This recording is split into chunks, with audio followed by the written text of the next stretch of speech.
Baik, bismillahirrahmanirrahim. Assalamualaikum warahmatullahi wabarakatuh dan selamat sore atau selamat pagi atau selamat siang, selamat malam kalau Anda menyaksikan video saya hari ini ya. Ini kita akan pertemuan ke-8 ya, seperti 8, 9, 10 insyaallah akan diselesaikan pada video ini. Jika memang nanti tidak cukup, maka akan saya potong ya, upload-nya seperti itu.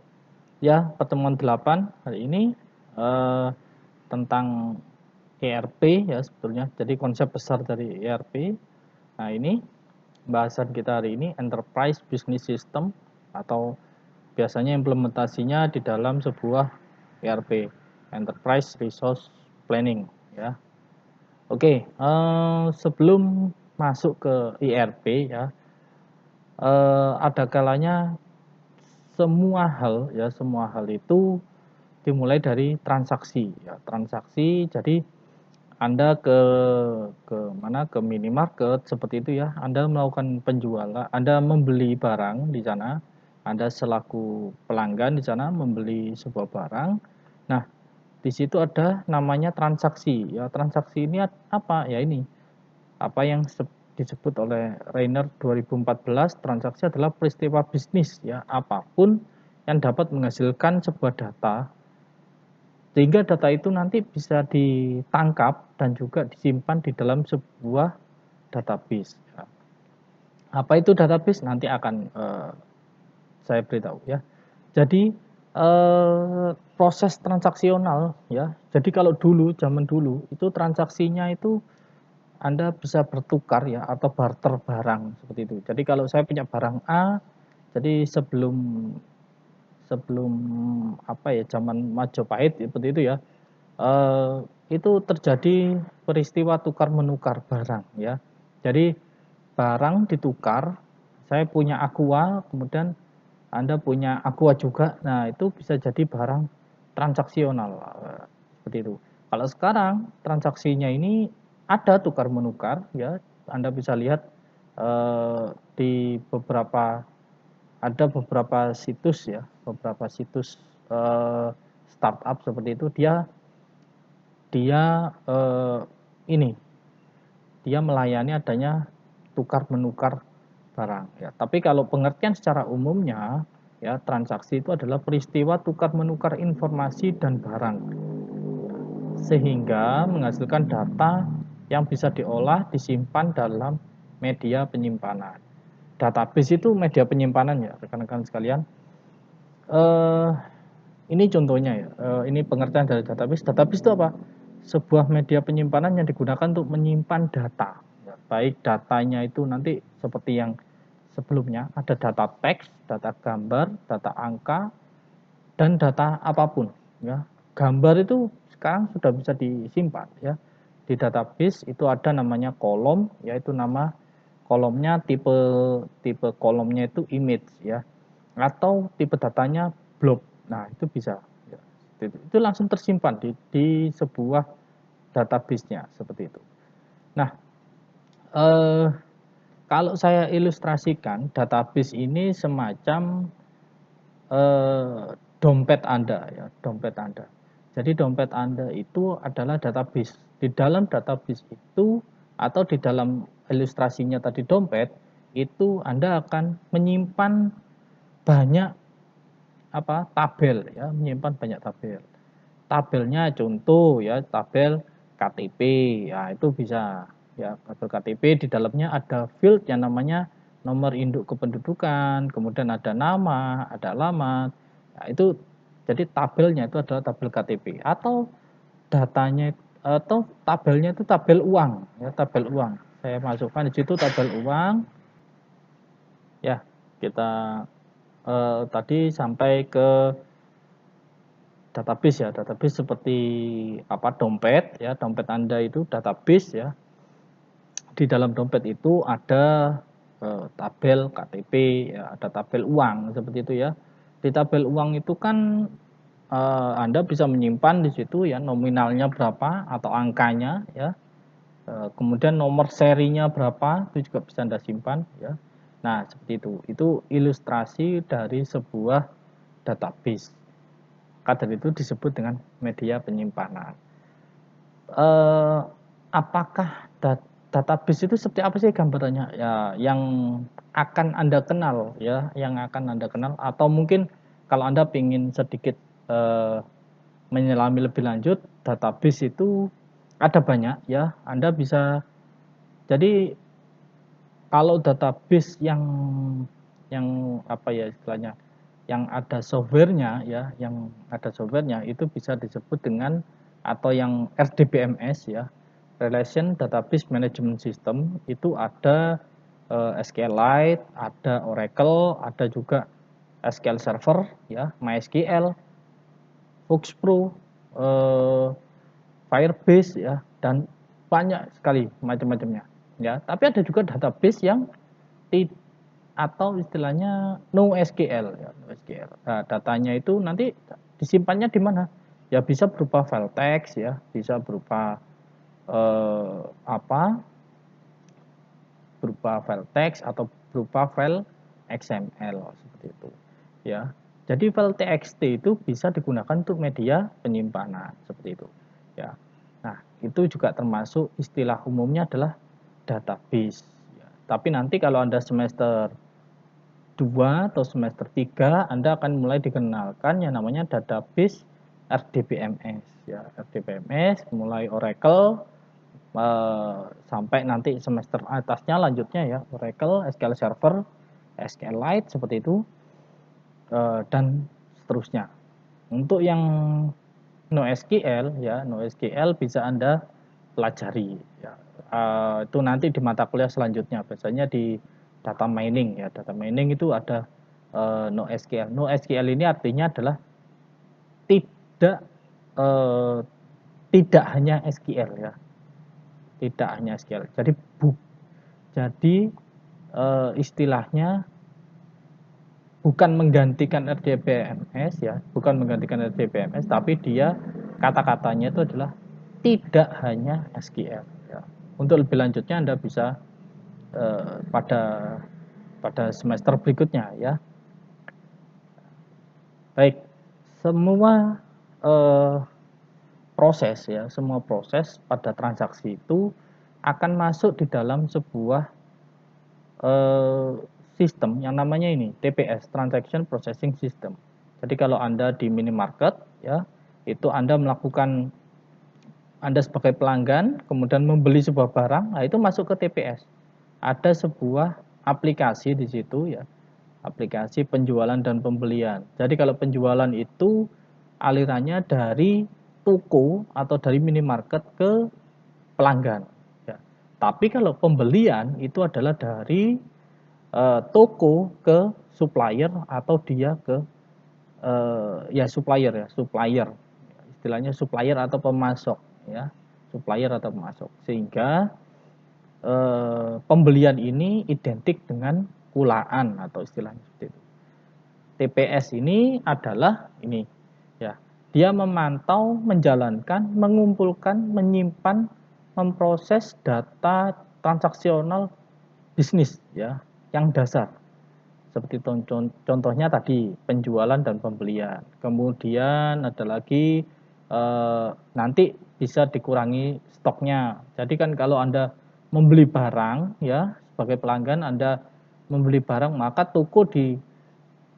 barang di toko tersebut akan berkurang seperti itu. TPS mengumpulkan data secara terus-menerus ya, dan tercatat secara rutin. Contohnya ini tadi ada pemesanan penjualan ya, inden seperti itu juga bisa. Atau pemesanan hotel, ini juga TPS ya. Penggajian ini juga TPS ya. Pencatatan karyawan dan ya, pencatatan karyawan maksudnya absensi ya, absensi karyawan itu juga TPS ya. Dan juga ini pengiriman barang ya. Jadi kalau Anda semamanya Anda mau mengirimkan barang ke atau mengirimkan makanan ya ke saudara Anda, itu di sistemnya sana, di sistem pengirimannya itu Anda akan dimasukkan data Anda ya. seperti kayak contohnya jasa pengiriman Tiki seperti itu ya, untuk barang-barang ya, atau JNE seperti itu. Itu data Anda nanti pasti akan dicatat dan Anda nanti dapat sebuah yang namanya struk ya. Struk di situ nanti ada nomor yang bisa digunakan untuk pelacakan. Nah, ini ilustrasi bagaimana sebuah TPS dapat mengolah data yang ada ya. Ya, baik. Nah, pertama contohnya di sini ya. Ini ada data masuk ya.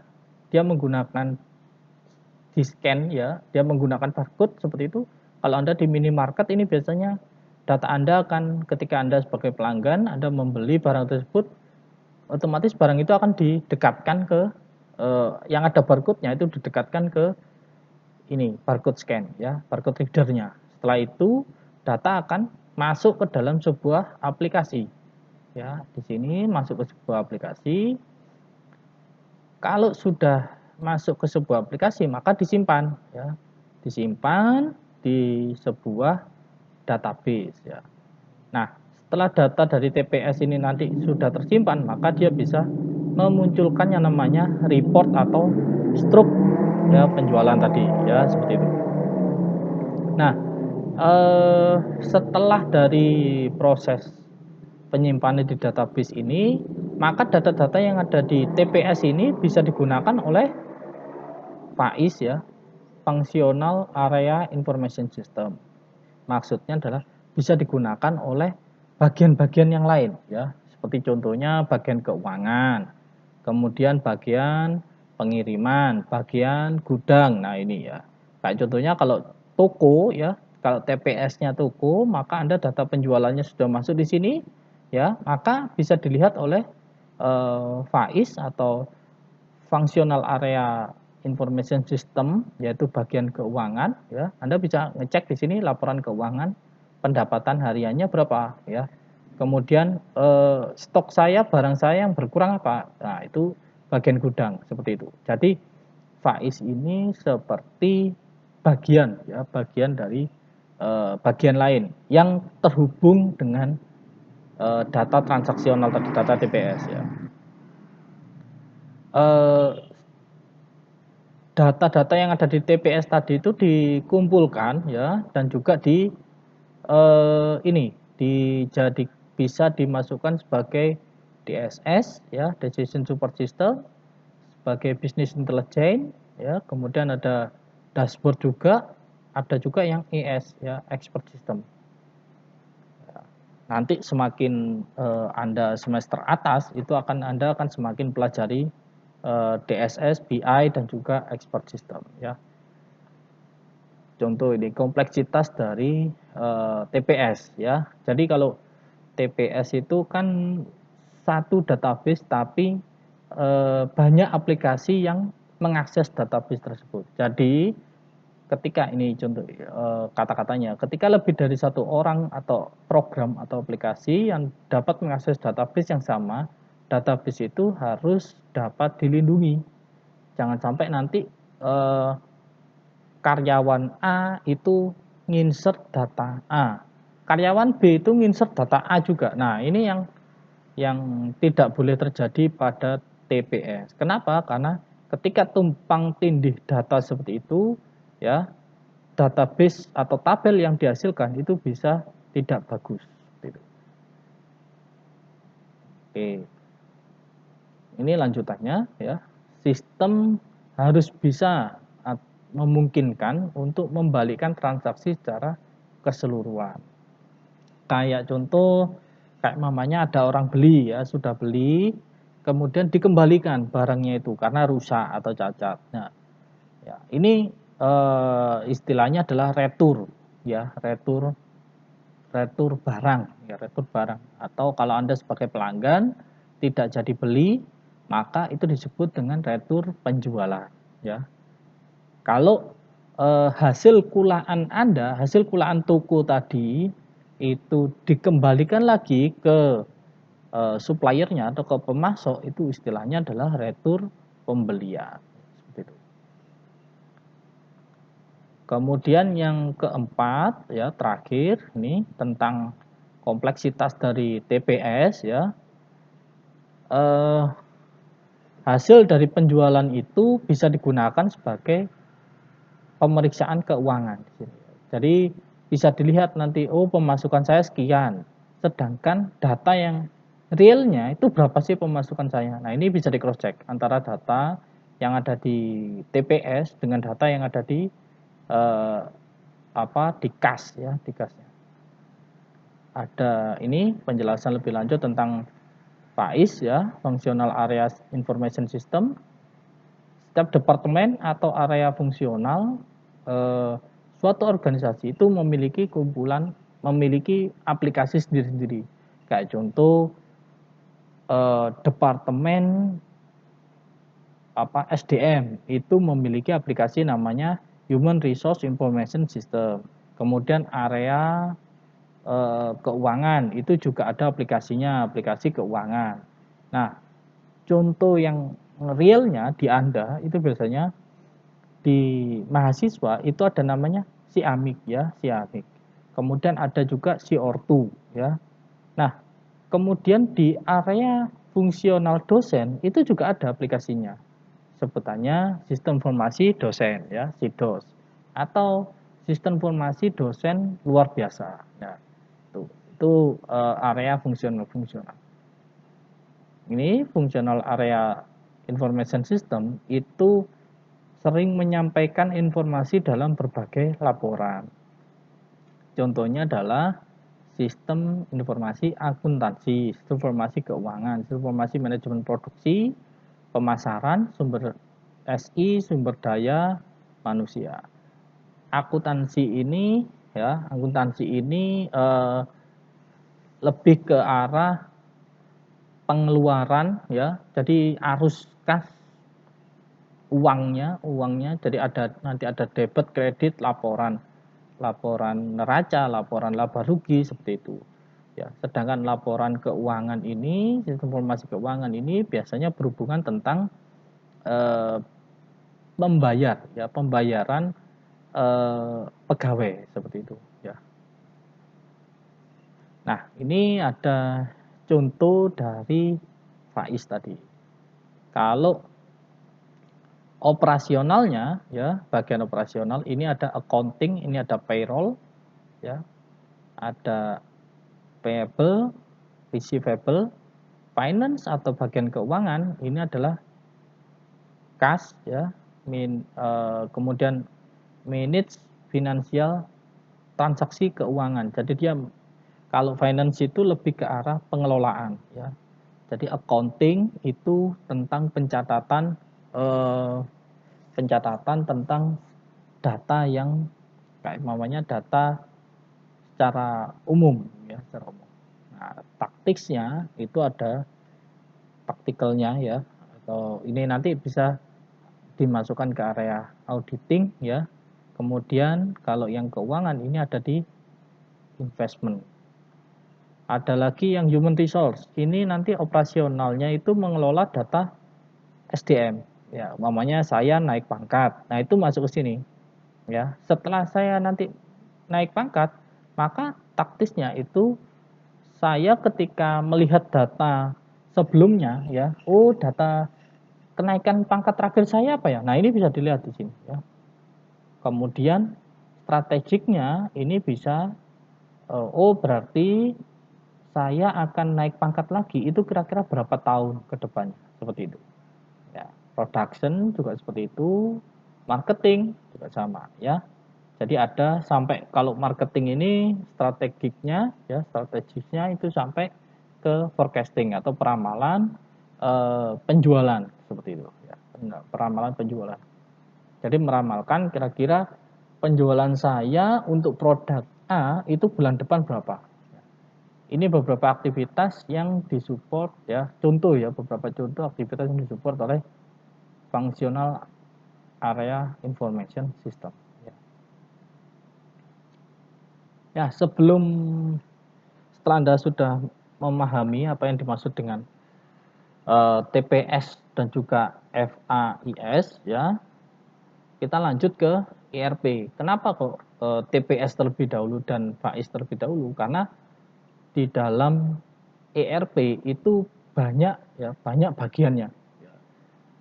Bagiannya jadi di dalam ERP itu nanti ada Anda ketemu yang namanya HRIS, Human Resource Information System. Dan di dalam HRIS itu terdapat FAIS tadi. Di dalam FAIS itu nanti terdapat juga yang namanya TPS ya, seperti itu runtutannya. Nah, histori dari ERP itu sendiri awal mula ada MRP1 ini ya, Material Requirement Planning System. Ya, kemudian tahun 70-an dia MRP1 ini berkembang ya. Banyak perusahaan yang menggunakan, kemudian tahun 80 diupdate lagi menjadi MRP2. Setelah MRP2 tahun 90-an muncul yang namanya ERP1 ya. Integrating all business function. Jadi mulai HRIS ya sampai ke SCM, CRM itu masuk ya, masuk ke dalam ERP ini. Bahkan sekarang kalau Anda lihat sudah masuki area ERP2 ya. ERP2 itu berbasis online semuanya. ERP2 berbasis online. Kayak contoh Amazon itu masuk ke ERP2 ya. Kemudian ada lagi Tokopedia. Ya, kemudian ada lagi dan beberapa startup lainnya yang berbasis online ya. Sampai yang terakhir ini ada tahun 2010 ini ERP Process Data in Real Time. Ya, dia menggunakan berbasis IoT ya. Jadi atau Internet of Things ya, Internet of Things. Jadi semuanya seperti ini. Jadi di gudang saya itu berada di daerah Semarang seperti itu. Gudang saya di sekitar Semarang, kantor pusat saya itu di Surabaya. Nah, pertanyaannya, saya bisa mengetahui jumlah stok saya, stok barang saya yang ada di gudang ya, yang ada di gudang Semarang itu secara langsung pada saat ini juga. Dengan gimana caranya? Ya ini menggunakan IoT. Ada istilahnya RFID ya. Jadi di gudangnya itu dipasangkan RFID, radio frequency identifier ya. Kemudian dari RFID tadi datanya itu di pertama kali barang-barangnya itu dipasangi dengan RFID ini RFID card ya, RFID card. Kemudian dari data RFID card itu nanti di gudangnya itu dia bisa otomatis menghitung seperti itu ya. Setelah otomatis menghitung, datanya langsung terkirim di cloud atau di media penyimpanan yang ada di internet gitu ya, data cloud. Kemudian dari data cloud ini diambil oleh perusahaan yang ada di Surabaya. Nah, seperti itu. Itulah yang disebut dengan IoT ya, Internet of Things. Ini lanjutan dari histori MRP ya. MRP1 itu dia berfokus kepada material dan komponen, quantity sama time ya. Jadi MRP1 itu berada di area sini. Ini biasanya berhubungan dengan produksi ya. Data-data produksi. Kemudian MRP2 ini MRP1 ditambah dengan finance seperti itu. Setelah jadi MRP2 masuk ke ERP. ERP ini adalah MRP2 ditambah dengan finance, engineering, sales and marketing, human resource ya. Kalau finance ini berarti istilahnya adalah sistem informasi akuntansi, sistem informasi keuangan ya, masuk ke situ. Kemudian engineering ini produksi, sales and marketing ini adalah CRM ya. Kemudian ada HRIS di situ. Nah, ini lebih detailnya lagi tentang ERP ya. Sampai ke ini ada HR, payroll management system ya, asset management. Nah, ini ada juga gambaran ya dari ERP ya. Bahkan sampai sekarang ERP ini sudah masuk ERP2 ya, dia masuk ke CRM, kemudian SCM ya, itu masuk ke ERP2. Nah, ini ruang lingkupnya dari ERP2 ya, yang ada gambar 2-nya ini Romawi, ini termasuk ke dalam ERP2. Procurement ya, ini juga masuk ke ERP2. Bahkan Indonesia sudah ada ya aplikasinya, kayak contohnya eProc. Kalau Anda iseng gitu aja eProc gitu, searching procurement, itu nanti akan muncul ya eProc, namanya eProc ITS, eProc UPN. Nah, itu nanti muncul di situ ya. Itu aplikasi yang sudah disediakan oleh pemerintah ya untuk menjembatani permintaan ya atau pengadaan barang di logistik proses. Ya, jadi kalau di area fungsionalnya seperti ini bisa digambarkan ya. MRP 1 tahun 60-an itu dia hanya tentang inventory sama produksi aja. Jadi antara stok ya, stok, inventory, penyimpanan barang sama produksinya bagaimana. Nah, itu berada di MRP 1. Ya. Setelah itu tahun 70-an ini masih berkutat atau pengembangan kepada MRP 2. 70-an ini antara MRP 1 ke MRP 2. Jadi ada pengembangannya seperti itu. Nah, di MRP 2, MRP 1 ditambah dengan engineering ya. Kemudian ada accounting and finance sama HR, human resource management ya. Seperti itu. Jadi mulai inventory, produksi, engineering ya, kemudian accounting dan finance sampai ke human resource. Nah, ERP ini ketambahannya namanya delivery. Delivery ini namanya logistik ya, atau pengiriman ya, atau istilahnya itu adalah SCM tadi ya, SCM atau ya SCM ya. SCM ini delivery mulai dari rantai pasok ya, itu sudah masuk. Jadi Anda ngambil produknya dari mana itu dikirimkan berapa waktunya. Nah, ini itu di delivery ya. Sampai sekarang ya ERP2 tahun 2000-an ya. Bahkan sampai sekarang ini masih masih berguna gitu ya, masih digunakan oleh banyak-banyak perusahaan seperti Astra ya, perusahaan Panasonic, kemudian perusahaan yang besar-besar seperti itu ya, Sampurna, rokok Sampurna itu menggunakan ERP ya. Jadi mereka mungkin tidak tahu istilah ERP2, tapi mereka menggunakan ERP gitu aja.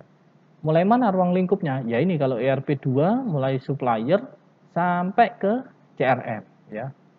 Jadi suppliernya ini, pemasoknya ini dia nanti akan lebih detailnya di SCM ya. SCM. Pertemuan atau slide berikutnya sampai ke customer itu ya. Ini untuk pertemuan 8 dan juga untuk bahan diskusi kita pada pertemuan minggu ini ya. Itu aja, terima kasih, selamat sore.